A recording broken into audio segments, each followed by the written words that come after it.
We're almost halfway through the year, and a lot of people are running on empty without fully realizing it. Grow Therapy helps you find care that's covered by insurance before burnout becomes the baseline. Whether it's your first time in therapy or your 50th, Grow makes it easier to find a therapist who fits you, not the other way around. They connect you with thousands of independent licensed therapists across the U.S., offering both virtual and in-person sessions, nights and weekends. You can search by what matters, like insurance, specialty, identity, or availability, and get started in as little as 2 days. And if something comes up, you can cancel up to 24 hours in advance at no cost. There are no subscriptions, no long-term commitments. You just pay per session. Grow helps you find therapy on your time. Whatever challenges you're facing, Grow Therapy is here to help. Grow accepts over 100 insurance plans, including Medicaid in some states. Sessions average about $21 with insurance, and some pay as little as $0 depending on their plan. Visit growtherapy.com/booknow to get started. That's growtherapy.com/booknow. growtherapy.com/booknow. Availability and coverage vary by state and insurance plan. En Lowe's encuentra las marcas que los pros prefieren a precios que te convienen. Ahorra 10% en madera compuesta para terrazas en stock, Trex Naturals y disponible en una variedad de estilos. Además, ahorra 15% en una selección de puertas personalizadas para entradas, interiores y contra tormentas. Y te entregamos todo directo a la obra para que tus proyectos sigan en marcha. Nuestra mejor selección está aquí en Lowe's. Válido hasta 5/27. Hasta agotar existencia. Selección varía por lugar. This is the second episode in our latest season, featuring missing persons across the United States, and the first in a two-part series. The views, thoughts, and opinions expressed are solely the interviewee's own. All individuals are presumed innocent until proven guilty in a court of law. There is discussion of substance use and violence in this series, so listener discretion is advised.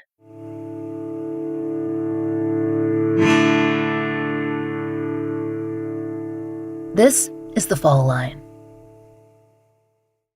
We've now covered several cases of missing and murdered individuals who grew up in and lived in Albuquerque, and that's thanks to the work of friends and advocates who connect us with the families who need coverage.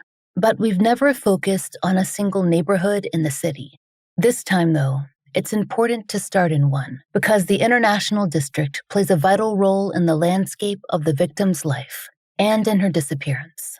The International District is the neighborhood on the east side of Albuquerque, a stretch of East Central Avenue running west toward downtown and cutting through the middle of the city like a seam.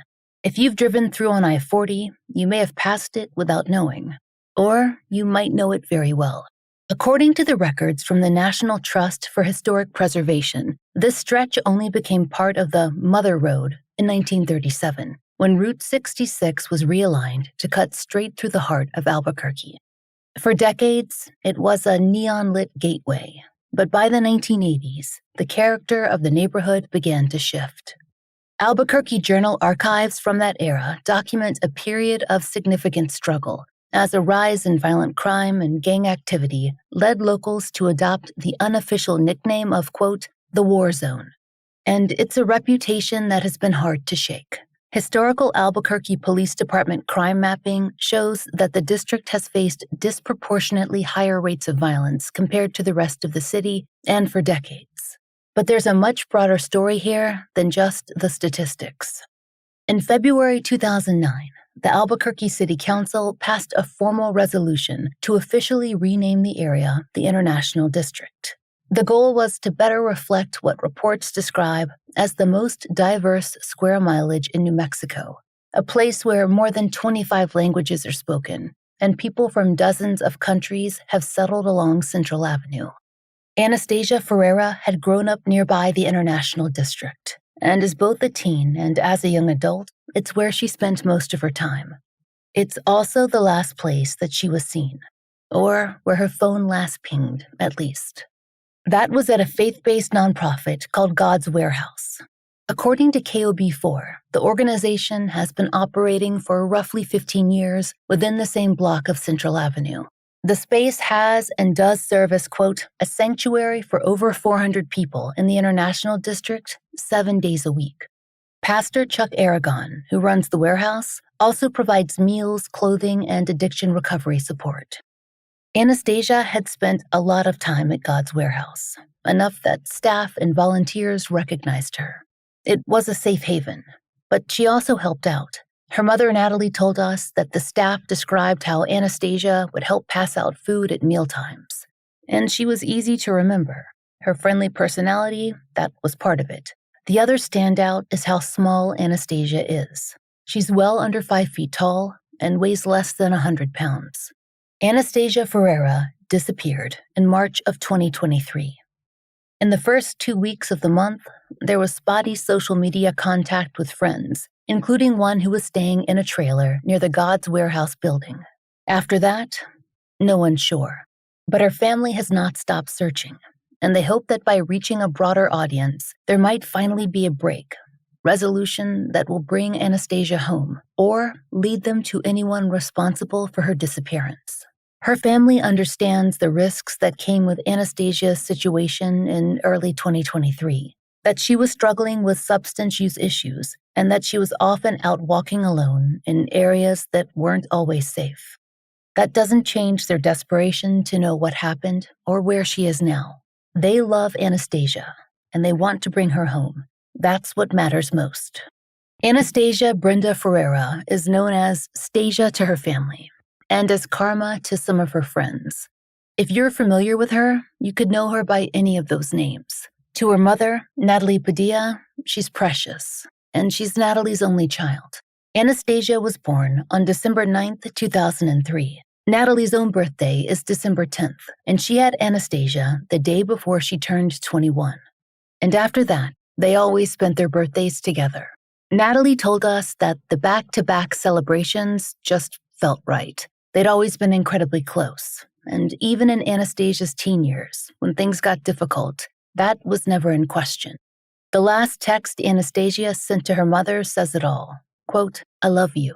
She sent that in early March of 2023. We'll get to her last messages and what was happening in her life then. But first, we need to start with her childhood. We sat down with her mother, Natalie, and her maternal grandmother, Brenda, for whom Anastasia was named, to talk about what it was like to raise her. According to Natalie, she was always brave and bold, basically not a child who could be eased into anything. Very outgoing. She actually started walking at 9 months. She was potty trained by 11 months. Talked, full-on sentences. It wasn't one word. Her first sentence was, "What's that?" Her dad actually had a gecko, and she would always say, "What's that? What's that? What's that? What's that?" There was no, taking baby steps and, just very loving and just giving love and kisses and hugs and just very, very friendly. She was not shy. She would talk to a stranger at the grocery store, if you had her in the basket, and she would be telling everybody hi as you walked by. Anastasia was outgoing, but Natalie says she was also fiercely defensive of her family, even as a small child. She was very protective of my mom and I, didn't want anybody saying anything to us. Don't look at my grandma. Don't look at my mom. If a man was interested, she would, she was very protective, a very protective child. A lot of passion. Just, she loved family, spending time. Just, she was a girl's girl. She loved the jewelry, glitter, fake makeup, lit chapstick, getting her toes done, just girly stuff. She was a girly girl. So music, she would dance in her car seat, and just a very girly girl. She used to do runway modeling, and so when she first started walking, and she'd get everybody's attention and make sure everybody in the room was staring at her, and she would strut her little stuff and come right back and do a little turn and making sure everybody was paying attention to her. But Anastasia was also a daredevil, and she was brave in ways that impressed her mother and also that made her nervous. Anastasia would be like that throughout her life. Oh, yeah. Yeah, running, jumping. She'd be out there playing with my nephew, just kind of a tomboy too, I would say. She didn't mind picking up bugs. She loved animals. My mom had goats at one time, and she helped deliver twins and was out there getting dirty, no fear at all. We mentioned Anastasia's maternal grandmother, Brenda. Since Natalie worked weekends, Brenda often cared for her, and she didn't mind. She and her granddaughter had a lot of fun. Yeah. Well, since she was a baby, I would get her every weekend. I spent every Friday and Saturday with her. Natalie picked her up on Sunday mornings, and that was our time together. I spent a lot of time with her. She's my life. I live in the country, so I've always had animals, and I think because of that, that was one of the things that we bonded together. Like Natalie said, she helped us deliver baby lambs, and oh my God, I just remember seeing her face. We had chickens. We never had baby chicks, and she was there that weekend with me, and she comes running in the house all excited.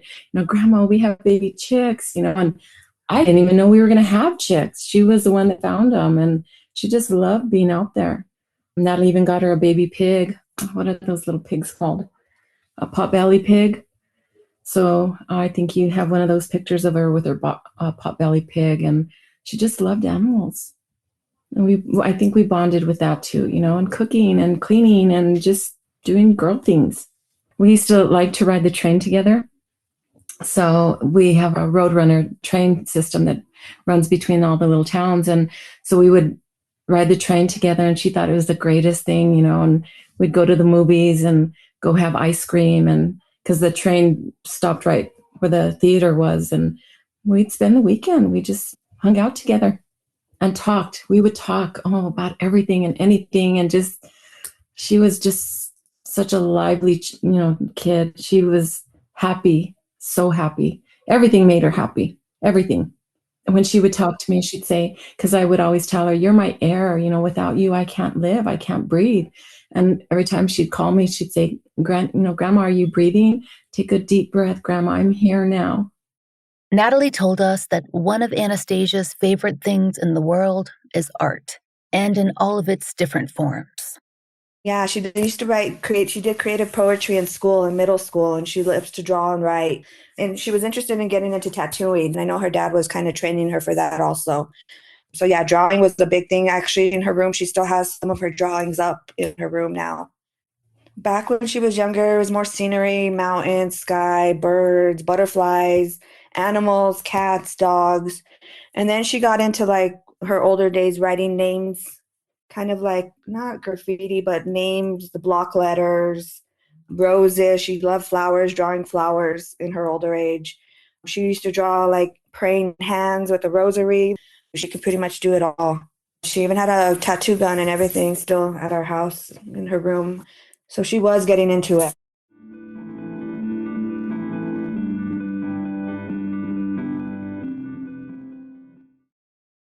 Warning, the following ZipRecruiter radio spot you are about to hear is going to be filled with F words. When you're hiring, we at ZipRecruiter know you can feel frustrated, forlorn even, like your efforts are futile, and you can spend a fortune trying to find fabulous people, only to get flooded with candidates who are just fine.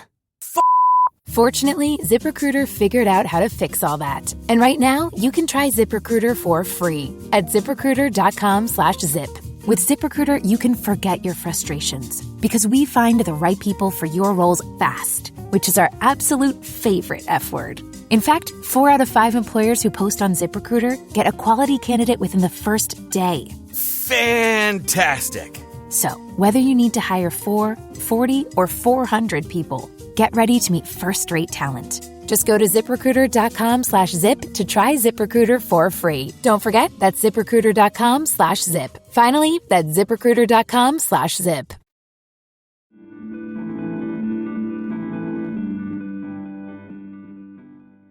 We've explained that Natalie and Anastasia were close, and she told us that her daughter's favorite time of year was December.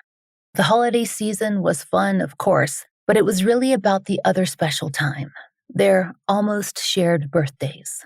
Being that she's December 9th and I'm December 10th, I had her a day before I was 21. That was like the best gift I had ever received. And we would spend our birthdays together, cake, we'd go to dinner. We love going out to eat and getting appetizers. And, we would take her balloons to school, cupcakes to her class, and roses every year. And then Christmas was a big thing for her. She's a gift giver, so she loved giving gifts. That was, even if she went to the Dollar Tree and spent the last $5, she was going to buy and make sure she got somebody something.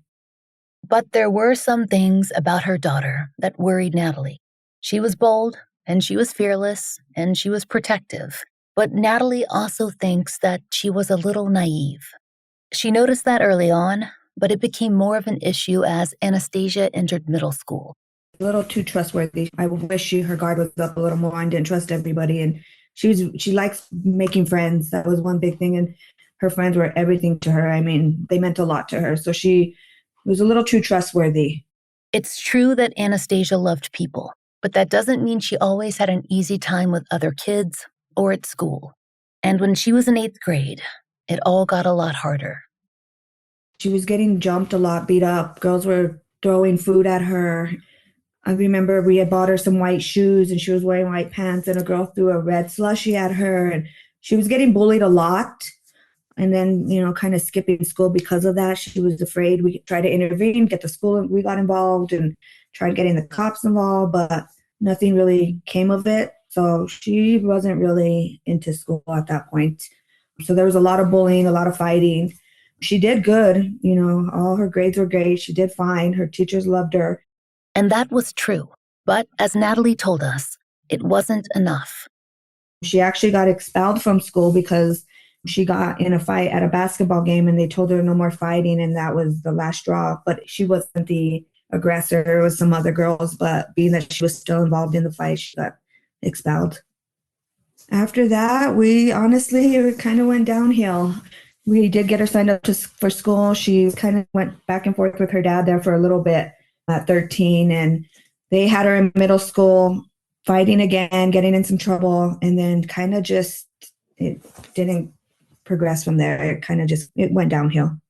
The internet, that was really, a bad influence, being on the internet and seeing other kids with boyfriends. She wanted a boyfriend and just kind of was not focusing on school. Like I said, and the fighting happened. So it was more of a fight to get her to be doing these things. And you know what I mean? A year or two passed and tension grew. Anastasia was not consistently in school, and she didn't work either. By that time, she was old enough, but she wanted the social and romantic life of a young adult. And Natalie said that she was not comfortable with either idea or the direction it seemed like Anastasia's life was taking. As with many co-parenting situations, the rules were just not fully consistent across households. Natalie also felt like she couldn't always keep close tabs on where Anastasia went or what she did. I always wanted her to go to school. I didn't go to college. I wanted her to go to college. I wanted her to leave New Mexico, to be honest. I did not want her just be stuck here. I wanted her to venture out and be a girl and have her own townhouse, apartment, going to college, just doing good for herself. So no, I was not happy at all. It was just me putting it in her head, and it was more of a fight between us, and she would, not want to be around and not want to hear it. So it was more of me pushing her away, talking about school and trying to get her into, doing something. The back and forth between parents' homes continued into her late teens, and Anastasia did start dating. In fact, she even got into a serious relationship.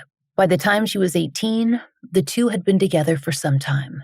So my concerns were, about 18 years old, she did have a boyfriend, and the dad allowed the boyfriend to move in with them at their house, and they stayed there for maybe 3 months, and that I didn't approve of that one bit. Yeah, she was 18, but she wasn't doing anything that she was supposed to as an adult. So in my eyes, if you were going to be an adult, you needed to be an adult 100%. Boyfriend and doing all that, I didn't like it at all. But it wasn't just that Anastasia had moved in with her romantic partner. For some time, the family had seen concerning signs that Anastasia might be experimenting with drugs. There were changes in her behavior. That was the first worry. We kind of had an idea that her and the boyfriend were up to something because she wrecked her car. She plowed into a brick wall. They were not paying attention, looking down, and when I went to the hospital to pick them up, I just knew something wasn't right. I can see it in her eyes, just something wasn't right. They were acting a little suspicious. I kind of knew something because she was coming around, but not staying for a long time. She would come, do her thing at the house, visit with us, and then they would leave. So we kind of were talking, me and my mom and Jake, my boyfriend, were wondering, what's going on. There's some red flags in the way that they're acting, and they're kind of distant, not like they used to be. because they would come and eat dinner. We would hang out. We would go to a movie together, us four, her boyfriend, her, me, and Jake. After the car accident, that was back in late 2022, just before Anastasia turned 19, she moved back in with Natalie. She was newly single, and Natalie was hopeful that her life would get back on track. But, she says, Anastasia's personality still seemed altered. She didn't have motivation. That's another thing that I realized. She wasn't cleaning her room like she used to. She wasn't doing the normal things, She used to love getting ready. She would sleep a little later. It was just, she was off. Before she would get up with me in the morning when I was getting ready for work and being, social and talking to me while I'm getting ready and, just communicating with me. And she kind of was dark, secluded in her room. And I was upset with her. I told her, you need to work, you need to do something. So there was still a lot of fighting about her not doing what she was supposed to. Natalie told us about one particular moment, something else that also happened in late 2022. I smelled a weird smell. And then when she left, I kind of went in her room and I found some paraphernalia and confronted her about it. And that was a big fight. And after we got in the fight, we didn't really talk about it after, and maybe that's my fault. I brought it up and then we fought about it, and then I kind of didn't say anything. And then she had people at our home. So I told her, when we're at work, you can't have anybody here. You have to leave when we leave because it's unsafe for my household. You're bringing people in here and I don't know what's going on and it's not safe for us. So when I would leave for work, she would leave and then she would either come back that night or the next day, but she would be in contact with me like, hey, Mom, I'm not coming home tonight. Or, hey, what's for dinner? What time do you get out? When she was coming home. So we would communicate on, what was going on. She would always have a place with me no matter what, no matter where I am, where Mom is, home is, and she knew that. And she knew I already knew of the issues. Everybody knew. I already talked to her dad about it. My parents knew. My dad knew. All the immediate family knew.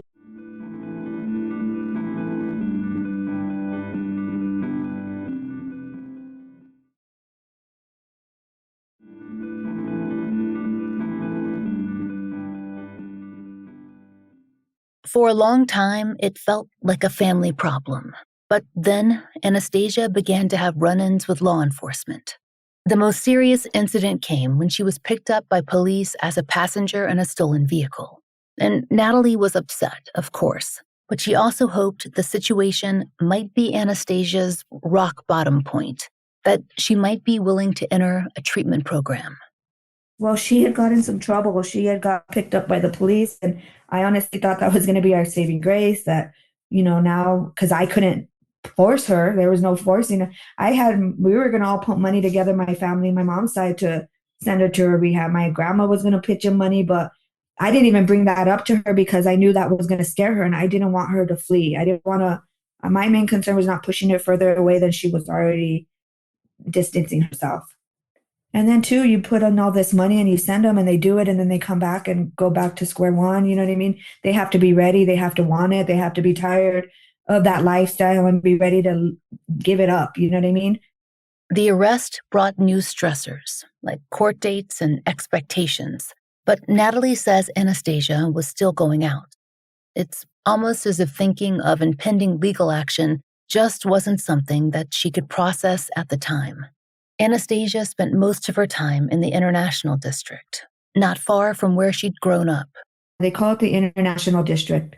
It's a very rough area. It's one stretch of it's a main high road that goes one end of town all the way to the other end. And there's a lot of city transportation. So there's a lot of homeless activity because the city transportation is free. So, they utilize all that and, they use that route up and down all day long. I kind of had an idea because she would either walk or, you know what I mean? She didn't have a car, so she wasn't either being picked up or, and I just felt like she was close to home. She didn't have people on the west side she had people in where my mom lives, but there was no vehicle for her to get way out there. So all of it was right by our house. By early 2023, Anastasia's daily world was largely contained to the stretch of Central Avenue Northeast near where she and Natalie lived. Natalie describes it as an area of constant foot traffic, people moving through the corridor all day and all night. Based on the police reports that we reviewed, we also found that Anastasia was in frequent contact with friends. They'd do each other favors, lend each other money, offer rides, or make plans to meet up. Anastasia sometimes reached out during the times that she felt unsafe, too, like when she was in areas or residences where she felt unwelcome or worried that others present had a grudge against her. She no longer came to the country to visit her grandmother, Brenda. In fact, the last time Brenda saw Anastasia was late January of 2023, less than 2 months before she disappeared. She found out Natalie was taking Anastasia to a doctor's appointment in Las Lunas. God, that was such a horrible time. I was so worried about her, and I was constantly calling Natalie to, find out how she was doing. And the last time I saw her, Natalie had taken her to the doctor in Las Lunas, and which isn't, it's one town away from me. So I told Natalie, I'm going to go see her. And Natalie didn't tell her. And I waited outside, and when she walked out, she had her head down, and then she looked up and she saw me. And she just got this smile on her face, and she said, "Grandma." And she just came to me and hugged me, and she's so tiny. She's just like a little tiny nothing. She's so tiny. And we went to eat, and I was just so worried about her. Wanted to take her to eat ice cream after we went to eat, and she didn't want to eat ice cream. And Anastasia never said no to ice cream. That was her favorite snack. She loved ice cream. So I knew, and that was the last time I saw her. Natalie says that though it's been reported that Anastasia was living with a friend or various friends in the International District, she was actually still in her family home. Now, she might spend a few nights out, but her permanent address was with Natalie. She always checked in by text or with a call to let her mom know if she'd be missing dinner or if she wouldn't be back until the next day. Natalie had stopped paying for Anastasia's phone service by that time, so she could only contact her family if she was in a place that had Wi-Fi, but that usually was not an issue. Yeah, it was only on Wi-Fi. She did not have an active number, because we weren't paying it anymore. She didn't have money, so there was no way for her to pay a phone bill. So everything was on Wi-Fi. If she did any calling, it was through Facebook. On March 1st, 2023, Anastasia was away from home, and she had Wi-Fi access. We know this because she sent her mother a text. It read, quote, "Love you," and it was followed by flower emojis. Some accounts have described this as physical flowers that were delivered to the house, but that's not accurate. Natalie confirms it was a text and not a delivery. We think this may have got lost in translation in some media reports. In any case, she was happy to see the message. It wasn't out of character for Anastasia to send her sweet text, and it was a sign that she was all right. Because she would just shoot me texts like that. "I love you. How's your day?" She would ask me how work's going. "I hope you have a good day." I mean, she would just shoot me texts throughout the day. "How's work? What time do you get out?" So no, it wasn't a red flag at all. I didn't feel like, oh my God, what's going on or anything like that. And maybe I should have, but I didn't. That was her last message to me. March 1st was Anastasia's last contact with her mother, but it was not necessarily the date that we should consider her to be missing. Natalie has not personally read the police report. She just finds it too difficult. What follows about the days between March 1st and March 16th come from that police report, and not from Natalie, because her information stopped on the 1st. Based on APD records, Anastasia continued some communication, primarily through Facebook Messenger, after the 1st. Her last public Facebook post was made on March 15th, and her phone last pinged on March 16th at the 8000 block of Central Avenue Northeast, the block where God's Warehouse sits. APD obtained Anastasia's Facebook Messenger records through a search warrant in September of 2023, and those records document her activities in some detail. The most important stretch of time to us are the late night and early morning hours of March 15th and the 16th, because those are the last messages that Anastasia sent. Beginning just after midnight, Anastasia was messaging several people that she knew. In one exchange, she argued with a male acquaintance who was pressuring her to come over to his apartment. She declined, and the conversation turned heated. Around the same time, she messaged another friend, asking what he was doing and where he was. At 12:47 a.m., she reached out to yet another person, someone that she trusted, and she asked him to answer his phone, saying that she needed help. At 1:34 a.m., Anastasia shared her location via message. She seemed worried, and she wrote that if she stopped responding, she wanted someone to know where she was. She also said that a male who was present at that location was frightening her. But neither friend answered those messages until later. We do know that she was still okay by 10:13 a.m. on March 16th, because that's when she sent another message. This time, she reached out to a friend to ask for some money. The implication was that she was going through withdrawal and she needed help. Per police records, Anastasia said that she was near Central Avenue and God's Warehouse. Her friend found her there, and he gave her $15. Per his later account to investigators, they spent some time together that afternoon, and that was the last time he saw her. At 3:41 p.m., she sent her last known outgoing message, loose plans to meet up later with that same friend. Then, Anastasia's responses stopped, and although her friend continued to message her through the next day, he never heard back, and neither did anyone else, at least anyone who was willing to tell law enforcement.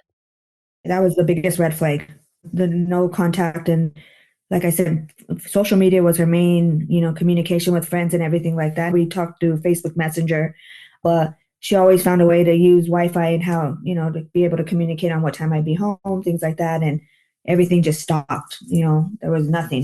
That was very concerning. And Easter was right around the corner. We planned holidays together. Are we going to grandma's?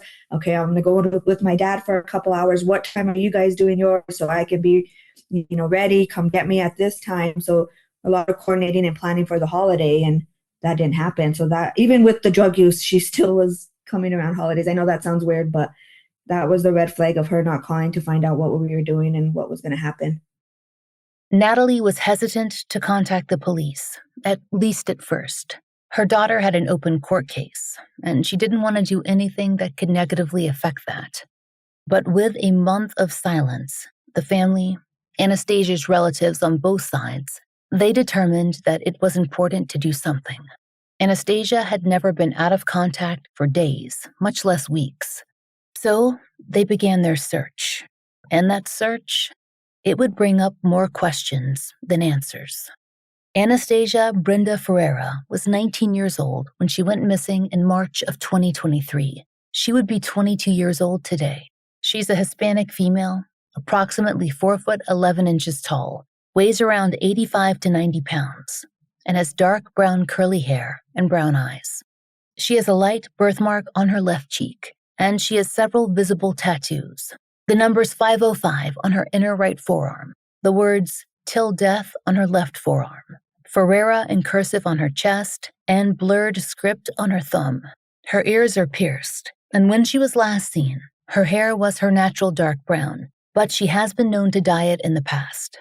Anyone with information about Anastasia's disappearance is asked to contact the Albuquerque Police Department at 505-242-COPS or Albuquerque Metro Crime Stoppers at 505-843-STOP or p3tips.com/531.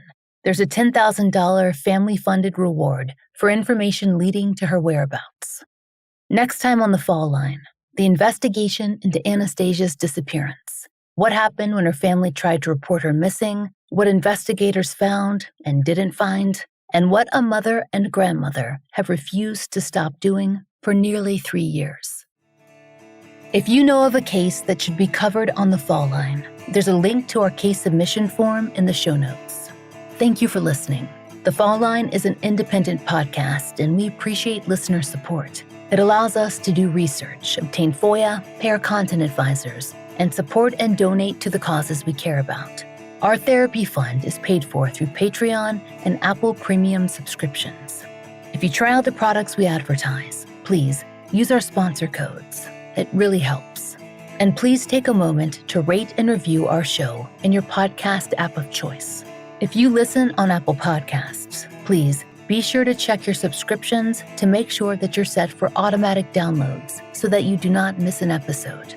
My book, Lay Them to Rest, is out everywhere. Find out more through the link in our show notes.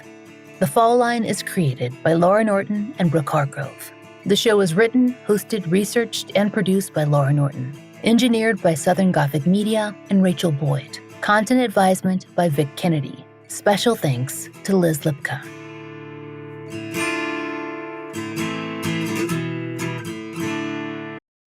Marketing is hard. But I'll tell you a little secret. It doesn't have to be. Let me point something out. You're listening to a podcast right now, and it's great. You love the host. You seek it out and download it. You listen to it while driving, working out, cooking, even going to the bathroom. Podcasts are a pretty close companion. And this is a podcast ad. Did I get your attention? You can reach great listeners like yourself with podcast advertising from Libsyn Ads. Choose from hundreds of top podcasts offering host endorsements, or run a pre-produced ad like this one across thousands of shows to reach your target audience in their favorite podcasts with Libsyn Ads. Go to libsynads.com, that's LIBSYN, ads.com today.